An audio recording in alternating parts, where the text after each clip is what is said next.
Tanya dalam circle Dr. Wani Gold, salam, nak tanya apa jenis renovation rumah yang boleh menaikkan value rumah. Okey, alright, nampak tak? Circle Dr. Wani Gold ni dia cover rumah lelong satu Malaysia. Jadi siapa yang join circle Dr. Wani Gold, yang buka akaun public gold bawah bimbingan Dr. Wani, bukan saja dapat ilmu emas tetapi juga dapat ilmu property, dapat juga ilmu rumah lelong. Yap, okey, untuk soalan ini memang semua renovation yang fix. Maksudnya apa? Contoh pada umur saya 26, saya ada beli rumah yang ketiga. Masa tu rumah tu dekat Seremban, ada 3 bilik saja. Jadi saya extend dapur dan tambah 1 bilik sebab saya aim untuk sewakan per head. Jadi kat situ je bulanan saya up. Maksudnya kat situ kawasan Seremban tu boleh sewakan rumah tu dalam 1,000, tapi sebab saya tambah bilik, saya dapat sewakan dalam 1,005. Itu kan best kan?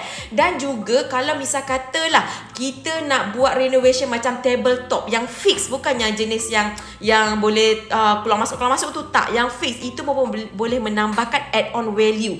Maksudnya sesuatu ruang dalam rumah tu dia bagi function. Bukan macam wainscoting. Bukan saya di rumah, lepas tu sibuk nak renovate kau-kau, lepas tu untuk disewakan.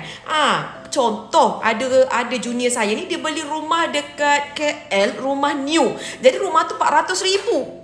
Kawasan tu dah median price area itu hanya boleh sewa dalam 1,005 saja. Tak boleh go than that. Lepas tu bila dia dah pasang wainscoting, siap katil tu, dia letak pula kelambu. Jadi orang yang nak sewa rumah tu ada 2 bilik je. Nak sewa 1,005 tetap 1,005. Tak dapat pula lah 2,000, tak dapat. So dia punya spend untuk renovate rumah tu sebenarnya tak berbaloi.